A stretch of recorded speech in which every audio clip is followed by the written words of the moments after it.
कानी बहू। किशोरी लाल जी के बेटे राघव की शादी की बात जगह जगह चल रही थी, लेकिन किशोरी लाल जी को कोई लड़की पसंद ही नहीं आती थी। और उसकी एक ही वजह थी, किशोरी लाल जी का लालची होना। उनको लड़की वालों से मोटा दहेज चाहिए था और इसी चक्कर में एक दिन वो एक बहुत पैसे वाले के घर अपने बेटे का रिश्ता लेकर पहुंचे। उस आदमी का नाम था ओम प्रकाश।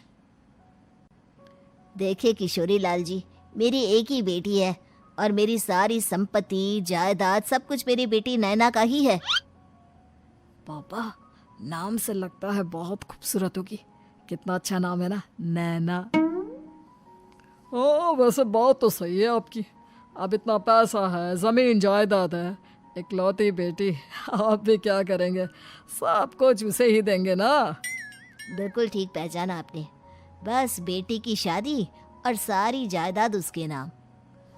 पापा, बिना देखे हाँ कर दीजिए ना। इतना अच्छा रिश्ता फिर कहाँ मिलेगा?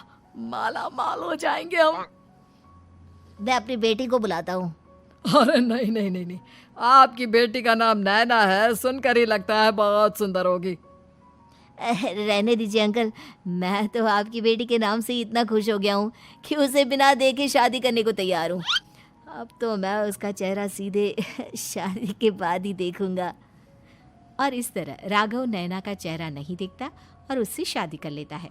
शादी के बाद अपनी सुहाग रात पर जब राघव नैना का घूंघट उठाकर देखता है तो नैना की आंखें बंद थी। कितनी खूबसूरत हो तुम नैना, जरा अपनी आंखें खोलकर मेरी तरफ देखो तो सही। नहीं, मुझे शर्म आती है। अरे, मैंने तुम्हें शादी से पहले भी नहीं देखा, और अब अगर तुम आंखें खोलकर मुझे देखोगी भी नहीं तो मुझे अच्छा कैसे लगेगा? इससे पहले कि नैना अपनी आंखें खोलकर राघव की तरफ देखती, अचानक से लाइट चली गई और राघव नैना को पूरी तरह से देख भी नहीं पाया। अगली सुबह नैना राघव के लिए नाश्ता बनाकर लेकर आई। अरे ये क्या, आधा पराठा सीका हुआ है और आधा बिल्कुल कच्चा। ये तुमने क्या किया नैना? बहू, तुमने क्या आधा पराठा तवे से नीचे लटका कर रखा था, जो आधा सिका है और आधा कच्चा? मुझे जितना दिखेगा उतना ही तो सीखूंगी ना पापा जी। जहाँ जहाँ मुझे नजर आ रहा था वहाँ मैंने सीख लिया, जहाँ जहाँ नहीं दिखा वहाँ कच्चा रह गया होगा। इसका क्या मतलब है? ये कैसा मजाक कर रही है तुम? अरे बहू, तुमने इतना लंबा घूंघट क्यों लगाया हुआ है? देखो, हमारे घर में बहुओं को बेटी की तरह रखा जाता है, और फिर तुम तो इतना सारा माल लेकर आई हो। देखो, ये घूंघट डालकर रखने की कोई ज़रूरत नहीं है। हाँ नैना, पापा जी ठीक कह रहे हैं, तुम तो आराम से रहो, अपना ही घर समझो। नैना अचानक से अपना घूंघट उठा लेती है। अरे ये क्या पापा, नैना की तो एक आंख फूटी हुई है। नाम से नैना, लेकिन ये तो कानी बहू निकली। मेरे साथ धोखा हुआ है, धोखा। बिना दिखाए अपनी कानी लड़की मेरे संग ब्याह दी। मुझे कानी बीवी नहीं चाहिए। मुझे अभी ओम प्रकाश जी से बात करनी पड़ेगी। आखिर उन्होंने मेरे साथ ऐसा किया क्यों? अरे, आप लोगों ने ही तो पापा से कहा था कि आप लोग शादी से पहले मुझे देखना नहीं चाहते। अब मेरे पापा पर क्यों इल्जाम लगा रहे हैं? अरे लेकिन उन्हें बताना तो चाहिए था ना कि तुम कानी हो, एक आंख से तुम्हें दिखाई नहीं देता। किशोरी लाल और राघव नाराज होकर ओम प्रकाश को अपने घर बुलाते हैं। पापा जी, ये आपने क्या किया? शादी से पहले बताया क्यों नहीं कि नैना की आंखों में परेशानी है? अरे, आप ही ने तो लड़की देखने से मना कर दिया था। और लेकिन आप बता तो सकते थे। आपको तो हमारी बेटी की प्रॉपर्टी चाहिए थी, वो भी पूरी की पूरी। अब क्या हुआ अगर उसे आधा दिखाई देता है? प्रॉपर्टी तो आपको पूरी मिल गई ना। अरे ये क्या बात हुई? मेरी शादी प्रॉपर्टी से नहीं, आपकी बेटी से हुई है।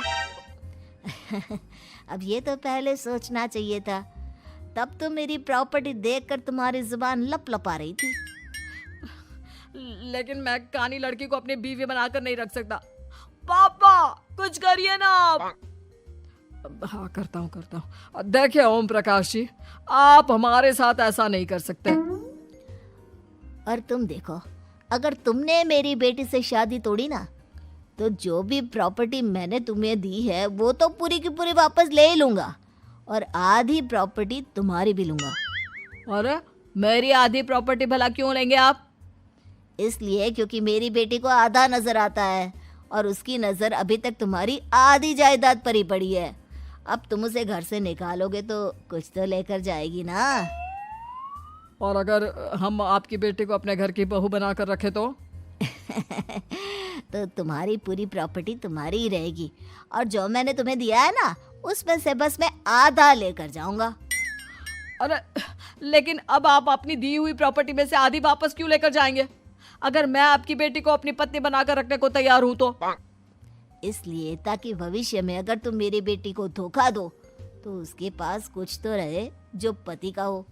वैसे मेरे पास तो बहुत कुछ है, लेकिन अपने पति की कोई निशानी तो उसके पास होनी चाहिए ना। अब अगर तुमने मेरी बेटी को कानी कहा तो तुम्हें प्रॉपर्टी भी कानी ही मिलेगी, पूरी नहीं। जमाए राजा। किशोरी लाल और राघव समझ चुके थे कि वो बुरी तरह फंस चुके हैं और अब उनके पास वहां से निकलने का कोई चारा नहीं है। अब समझ में आया ना, लालच बुरी बला होती है। एक तो तुम्हें प्रॉपर्टी मिली, ऊपर से बीवी मिली, उसमें तुम्हें नखरे भी दिखाने हैं। आए बड़े, चुपचाप बैठो दोनों। कुछ दिनों के बाद नैना राघव की कार लेकर बाजार घूमने निकलती है और जब कार लेकर वापस आती है, ये क्या? एक तरफ से मेरी गाड़ी पूरी खराब हो चुकी है। लगता है तुमने मेरी गाड़ी को किसी दूसरी गाड़ी के साथ एक्सीडेंट किया है। अरे अरे कितना बड़ा नुकसान कर दिया तुमने बहू। वो क्या है ना पापा जी, मुझे एक आंख से दिखाई नहीं दे रहा था, सामने से गाड़ी आ रही थी। मुझे तो सिर्फ आधा ही दिखाई दिया और वो गाड़ी मेरी कार से रगड़ते हुए निकल गई। अब मैं क्या करूं बताओ? आप इसे ठीक कराने के पैसे कौन देगा? तुम्हारे पापा? तुमने मुझसे इस तरह से बात की? अभी रुको। नैना राघव की शिकायत ओम प्रकाश को कर देती है। देखो राघव, अब जो मेरी आधी प्रॉपर्टी तुम्हारे पास थी ना, उसमें से आधी और मैं लेकर जाऊंगा, क्योंकि तुमने मेरी बेटी को डांटा। अरे नहीं नहीं पापा जी, गलती हो गई, माफ कर दो। गलती की तो कोई गुंजाइश ही नहीं।